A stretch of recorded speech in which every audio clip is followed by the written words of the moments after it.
I'm Lo. Welcome to the Two Spool for School podcast. I am throwing my hat in the ring to start a fiber podcast like everyone else on the internet seems to be doing. So I am a multi-craft maker. I knit, spin, weave, dye, crochet, felt, woodwork, so many things. If I can make it, I try to. So, and I am out of Raleigh, North Carolina, where I live with my partner and our two puppies. So yeah, that's just a little bit about me. I've been knitting for almost 2 decades now, so that's my primary craft, and let's get into it. We may have a whiny dog in the background, so if you hear her, she might be making an appearance later. So anyway, let's start off with a beverage. Most podcasts start with a beverage. So this is my Pikachu mug, and in it I am drinking a chocolate rooibos tea, which is what I drink when I'm out of coffee. So, cheers. All right. So, let's start with what I'm wearing. So, the first thing, this is also an FO, recently finished. This is the Waves and Sands top by Irina and Anikeeva. And I heavily modified this pattern. So, the actual pattern is a full-length top, and I have cropped it because this yarn is Brickhouse Fiber Arts Organic Cotton in the Umbrella colorway and the Skittles colorway. And I bought 3 skeins of this at SAF, Southeastern Animal Fiber Fair, in 2021. And so I knew I wanted it to be a little summer top, and but I didn't have any idea for it when I got the yarn. So I started looking, and I loved this feather and fan design that happens on the side, and I am such a sucker for a top that is knit sideways. So I thought, so I looked at the pattern. I didn't have quite enough yarn for what the pattern called for. So I said, well, let's just crop the hell out of it, right? So, a little trickier when you're dealing with a sideways construction, but I basically just cast on maybe half the stitches. I think I got rid of 4 of the repeats of the feather and fan. So 2 on each front and back. So I did that, made it all the way across. I changed the cuff here, the little sleeve cuff, to be in the contrasting color because I wanted to use up more of it. And then when I was all the way done, I cast on for the bottom band here, and I was kind of winging it at this point. So I went down, and I thought I was just going to cut it off right there, and I didn't like the way it looked. So I decided to do some waist shaping, bring it in, and then I did this neat little I-cord bind off here. Let's see if I can get this to focus. Maybe not. Can't really tell. But, so I did this little bind off, and I did this. I was actually really pleased with myself about. I have this little area here that's still in the main color, and then I went around with the bind off all around, made it long here, picked up on this side, and now I got these neat little ties that I can just do that with. So, yeah, what else can I say about this? So I said I only had 3 skeins of this yarn. I came up to just about 900 yards, and I used 834 to make this. So I was close to my amount, which is what I wanted. I wanted to use as much of the yarn as possible and make a cute little top. So did that. This size is the extra large, but of course with the way I modified it, the stitch counts are different, but I used that for the width and the, yeah, I guess just the width. So All right, so the second, I'm wearing a second handmade item, which is this skirt. So this skirt is a woven handmade item. So I wove this yarn back last June and finally just decided to make the skirt out of it. So I'll give you a little twirl, which is appropriate because the yarn is called Cotton King's Twirls. It's from Hobie, which I don't know if they still use the Cotton King's brand name or if it's all just Hobie now, but this is the Jelly Opal colorway. And so I had the Jelly Opal as the warp, and so the way that I have, let's see. So this is a very similar construction if you've never seen one of these type of yarns before, but it is this basically unplied 4 strands of cotton. If you can see that. Let's make sure that you guys are focusing. So 4 strands of this cotton. And so what I did when I weave it, I noticed that the individual strands are about the weight of a 16-2 cotton. So doubled up, it equals about an 8-2 cotton. So that's what I do is when I'm threading my loom, I have 2 of the strands in each heddle. So it saves some time on the warping as well, because it's essentially like you're doubling your warp when you're winding it, which is very nice. And so I had that as the warp, and then for my weft, I had this yarn right here. This is the, excuse me, little kitty cat, if you would not mind. Thank you very much. This is the Valley Yarns 8-2 variegated cotton. Let's see if I can get this to focus.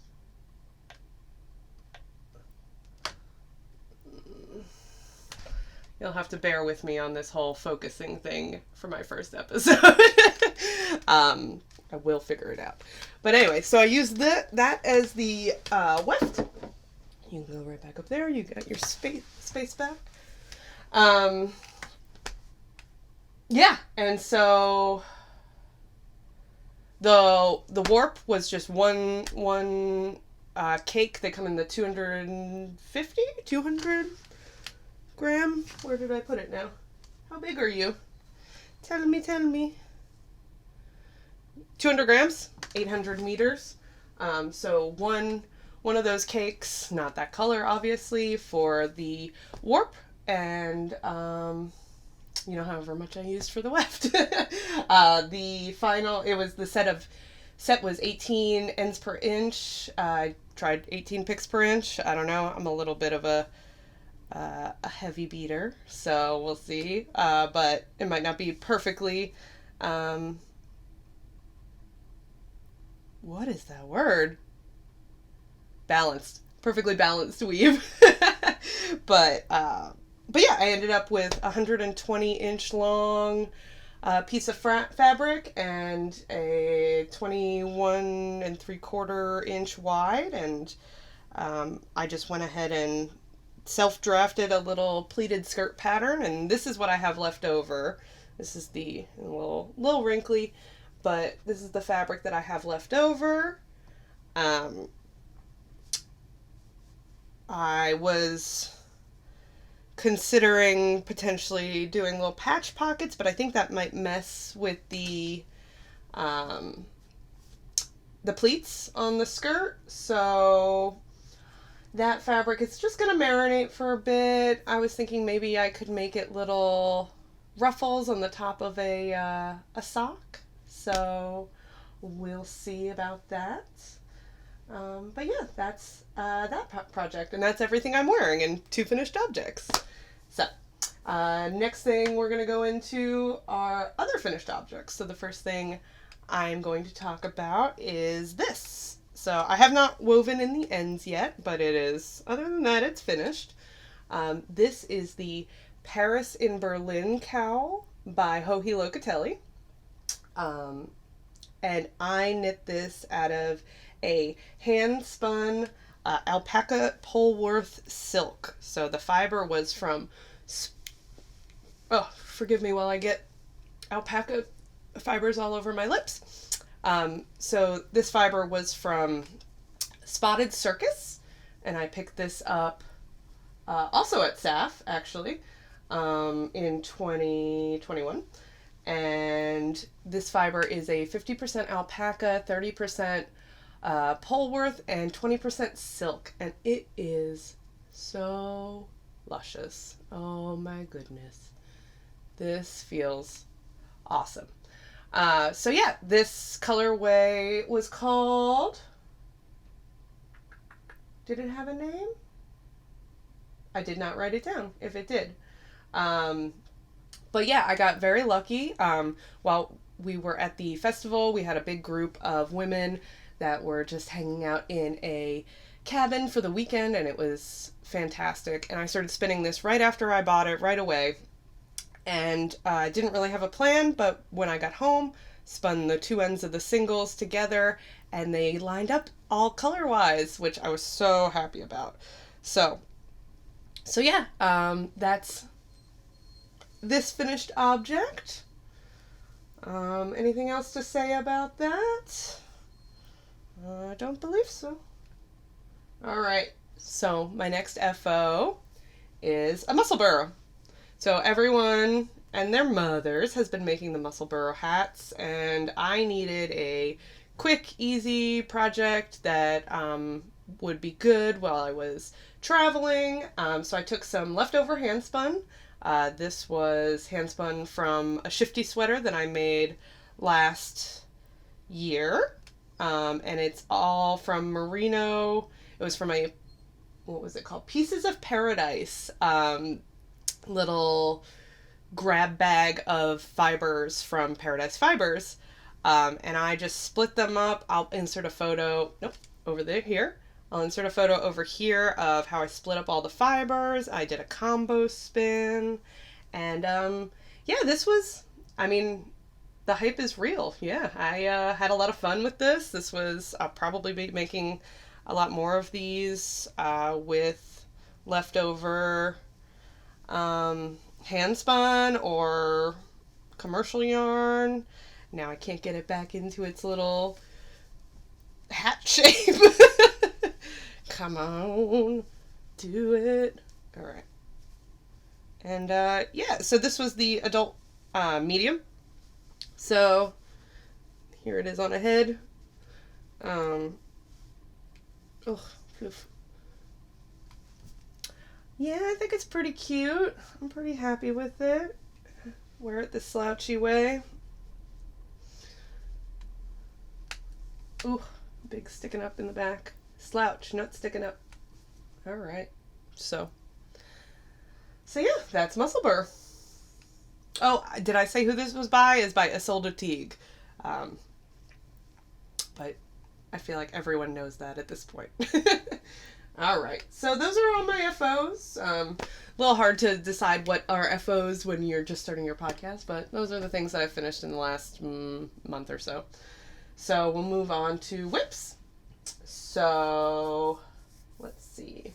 First one that I will grab over here, and of course I'm in the middle of a round or a row. So, but this is I'm very excited about this one. This one is a big handspun rainbow, what are these called? Shawl. This is a shawl, and this is the Don't Panic pattern by Nim Teasdale. And it's a little bit modified, so I am right now actually starting to add in another one of her patterns called a Voluta, because I want this to be as big as humanly possible. So here's my cake. This is what we have left, and I want to be able to use all of that. So I was nearing the end of the Don't Panic pattern. So I think I'm showing you the back. Ugh. No bueno. Okay. Here's the front, and you can see, I don't know if you can see the beads, but there are beads in there. No, now I'm showing you the back. No, this is the front.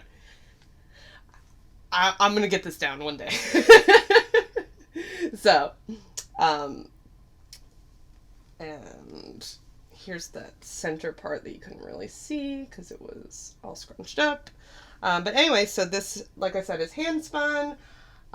This must be the SAF 2021 show because this is also fiber I got at SAF. This was a grab bag from Interlacements. And they had just a bunch of unknown fiber in it. So I took all of the ones that were kind of rainbowy and I split up the colors to spin it as a full gradient. And so my intention was to chain ply this, but it ended up being a little thicker than I wanted it to be for a 3-ply. So I left it as singles and I ended up with 1,600 yards. So that's why this needs to be so big. But yeah, so like I said, I've done some modifications. So on the Don't Panic pattern, it gives you a couple different amounts of wedges that you can cast on. And I believe the choices are 6 or 8, but I went ahead and did 10. So I wanted it to be as wide as possible and as deep as possible. And yeah, the beads I'm using are the Miyuki seed beads 8-0. I don't know if you'll be able to see these. These are in the color Crystal AB, and they are gorgeous. So that is that project. All right. So, I'll take a tea break. So yeah, if you haven't noticed so far, this podcast is going to be very colorful. Definitely yarn, possibly language as well. So, but I was not seeing as much color as I wanted in some of the spaces of YouTube, and I was like, I can bring that. So yeah, why not? All right. So next project that we're working on is the only one that's living in a bag right now, and this is a bag my friend got me, which is super cute. Talk about colorful language. It says fresh out of Fox and has all these beautiful poppies on it. And these are my spring blossom socks. So I'm doing 2, I would say concurrently, but if you can tell, there is one that has gotten way more love than the other. And you may recognize this coordinating colors as the same yarn that is in my Paris in Berlin. So the main yarn for the sock is leftovers from a sweater that I did, and it is Rico Design's Superba Premium 4-ply Superwash, you know, very fun and attractive and memorable name. So, and that is in the color light brown, and then I did the heels in this little tweed. Well, I did one heel, the other one will happen, and it's a Eye of Partridge heel. And it is in River's Edge Fiber Arts tweed Donegal Fingering in Thistle Down. So I originally bought this yarn to do a sweater that I was working on that has been sitting because I do not like it. So one day I'll be frogged, but I figured I might as well steal some of the yarn to do a cute little heel because I thought it matched with the little spring socks. So that is that project. All right. So next whip is the necklace top, and this is by Naama Edo. And this is another lace beaded project. So in the summer I try to keep things light and breezy and airy. So this year that means it's a lot of lace and a lot of beading. So this yarn is Knit Picks Luminance in the Dedication colorway. And this is their 100% silk lace weight. And this is a nice, it's coming through pretty see-through. It's a beautiful navy. There we go. Boop. We'll put it like that. And this is it's got a very interesting construction. This is the neckband goes across. And I am on the second half of the top here. So it's covered in dog hair, which is all of my things. The pattern does not call to be beaded, but it was called the necklace top, and it had all this gorgeous lace, and I thought, why not? So I've been making up my own beading pattern for this, and I think it's coming out really well. I'm really happy with it. Probably near the end of where the actual beading will occur, because I'm almost done with this side. I'm not going to do any on the back. The back has this gorgeous open back design, which I'm excited about getting to. That means I'm more than 50% done, because the back is not as big as the front. So let's see, what else should I tell you about this? I did not get gauge for this project. So you saw how loose and airy this gauge was. This is 28 stitches per 4 inches, and the pattern calls for 24. And I did not want to go that loose because I already felt like this was pretty airy, and any looser would end up with a see-through garment, which I don't have a problem with. It's just not necessarily what I wanted for this. It's already going to be pretty see-through.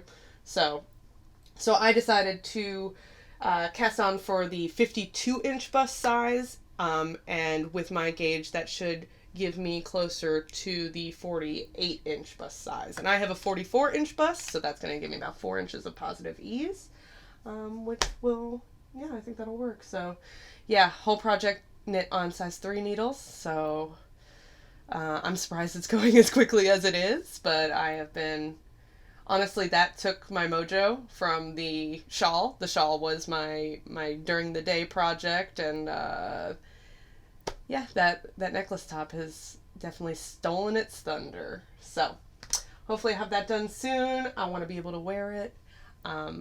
Summer knits are really tricky for North Carolina because we live on Satan's porch. So I am constantly looking at things that people call summer knits and going, yeah, that's not going to work here. So even this, in this sport weight cotton, is a little thick. This is probably more of a spring garment here. I'm trying to stretch it as long as possible. But my go-tos for summer knitting are Lindy chain, is Knit Picks Lindy chain, which I have some of it right here. This I find, I think because it is a chainette yarn, the weight of it ends up being so much lighter than any kind of plied yarn in the same thickness. So this ends up being beautiful for summer knits in North Carolina. I'm totally off topic. This is not what I'm meant to be talking about, but I just wanted to comment that I've been watching a lot of videos recently on summer knits, and a lot of makers are putting out really beautiful, beautiful things. So it's got my brain into summer knit mode. So, all right, I choose you, Pikachu. All right, and now we are moving on. So I've got a new cast on, which they're all new cast ons to you, but this one is new to me. And this is the Summer Sorrel top by Wool & Pine. So this is that beautiful design with the dip stitches.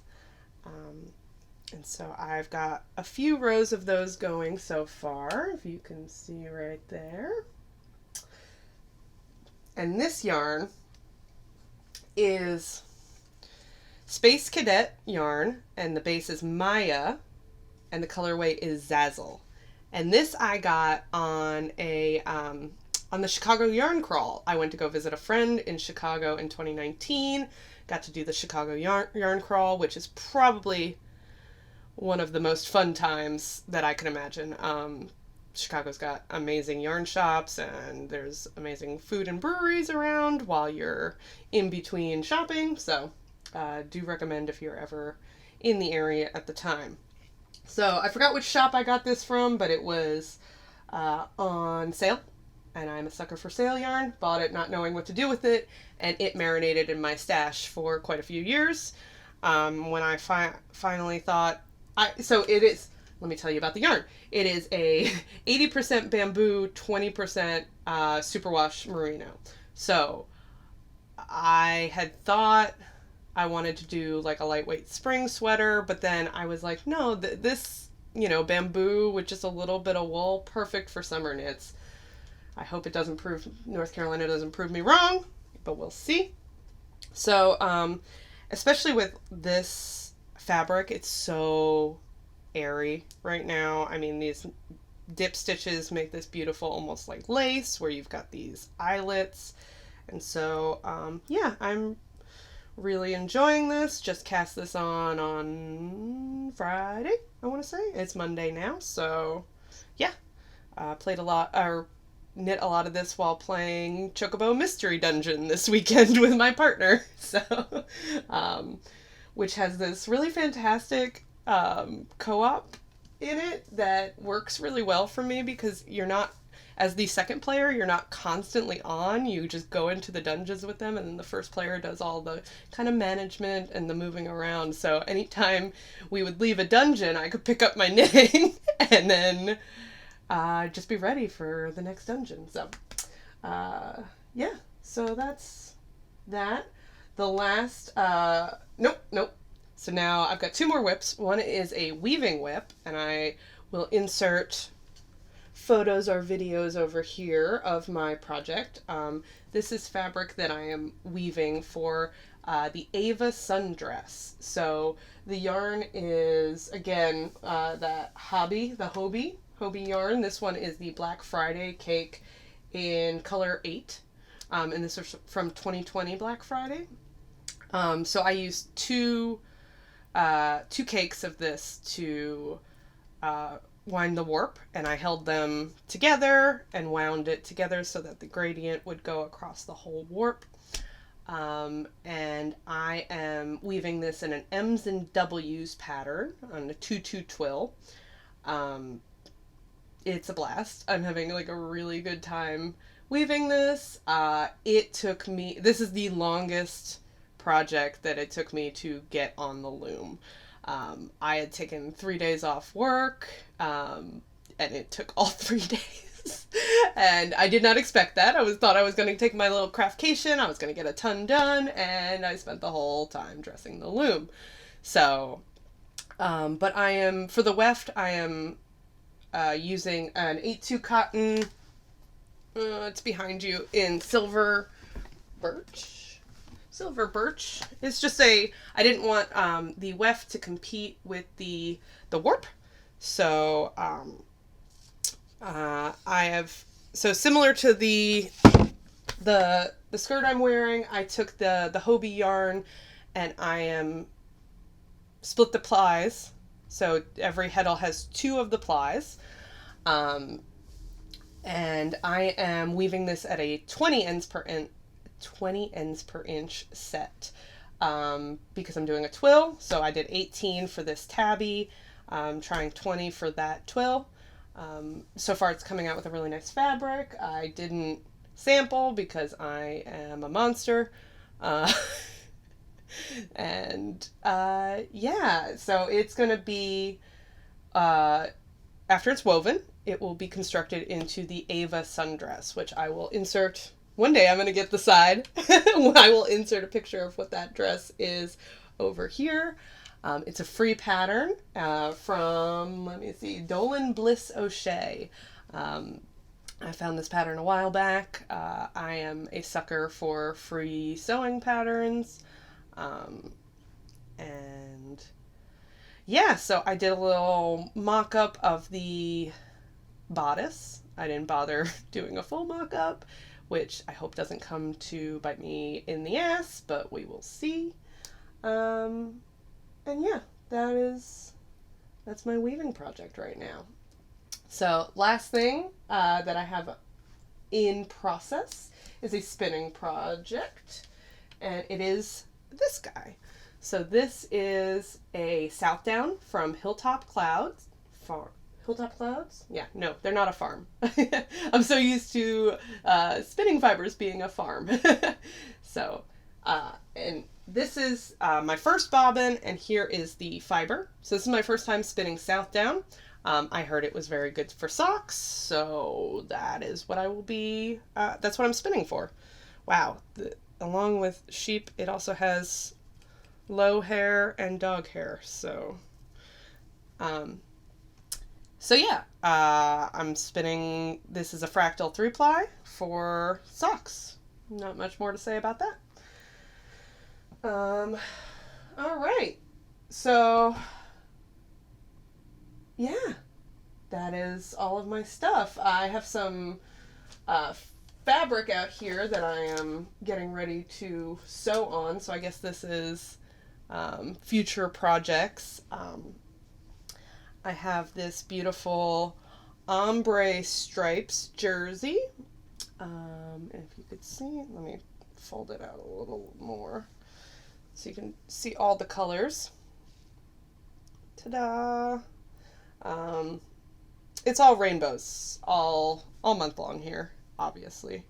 So I would like to make this into the South Shore Romper from Ellie and Mac Patterns.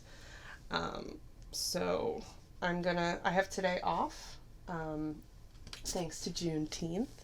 So in addition to celebrating, I will be doing some sewing. So I'll go ahead and trace the pattern for that today, and that might be as far as I get. I always think I'm going to get a lot further on projects when I have a day off than I do, but that is fine. And then I'd also like to get this guy on the machine. This beautiful 60s print, and I just want to do a really sweet little shift dress. I may do sleeveless. I have a pattern for one that has elbow length sleeves, and I really like the neckline on that, but I'm not sure. Still kind of on the fence. Comment below if you have any ideas if I should do sleeveless or elbow length. But yeah, I just want this to be a cute little mini dress, very 60s. I want the pattern to match the fabric. So, yeah, we'll see where that goes. All right, so last thing I'm going to talk about is acquisitions. So recently, I have been roller skating with I call them my skate squad. And we go, after we roller skate every Sunday morning, and then after skate time, we go and grab some pastries and some coffee at a local cafe. And of course, most dangerously, right next to the cafe is a craft shop. So we keep going over there after coffees, and I can't leave there without anything. So what I have gotten this week, or last week, I believe, was this. So I would really love to try macrame. So I have the itch, so I bought the cord. This is a 5mm natural cotton macrame string, 160 feet. So I'm just going to try a little beginner project. That should be hopefully this week. Yeah, I'll keep you updated. And then I got, I didn't make this as pretty as it was when it came, a kit to make these Himeli? Yeah. Ornaments. So I have been loving this design, this geometric. I looked them up on Amazon. I was going to buy some quite a few years ago. Didn't pull the trigger because I was like, I know I can make them. But just never got around to it. And I saw this little kit, at the craft store and was like, perfect, I'll pick it up. I've done one. It's downstairs. Forgot to bring it up, so I will... Ooh, I got it right. I'll insert a picture right here. But yeah, I want to fill that whole bowl with them. Different sizes now that I have the ideas of how to do them. The pattern, I guess. I can do them in any size, and I just need to get the pipes, the tubes. What do you call them? I don't know. I guess tubes, pipes, small pipes, itty bitty pipes. And okay, so get this, guys. This is my ultimate acquisition that I just got on Thursday. And it is a brand new knitting tattoo. So this is a design from a 1940s vintage knitting book that I fell in love with about a year ago. I watch Roxanne Richardson's YouTube channel. She's one of my favorite podcasters, and she loves vintage knitting. And so she brought out all these books, and I was just going absolutely gaga over all of these vintage illustrations, and one of them had this on the cover, and I thought it was absolutely gorgeous, and it marinated in my head for about a year until I finally got the itch. I traced out the design. I changed things a little bit. So in the original design, the right hand needle is going over the hand. I'll pop a picture. Boop, boop. Which is not the way I knit, so I just wanted to adjust it slightly to be more like my knitting style, and just a few little tweaks to make it more tattoo friendly. So yeah, I was able to get in at a cancellation for my for an artist that I really wanted to do it. Got it done in 40 minutes on Thursday, and I'm super happy with it. So yeah, that is all I have to show you today. I hope I will be doing this on a bi-weekly schedule, but you know, we'll see. But yeah, if you would like to find me other places on the internet, I am Crayon Disaster Knits on Instagram, and I'm Crayon Disaster on Ravelry. Feel free to like and subscribe and comment, and I will see you soon. Bye!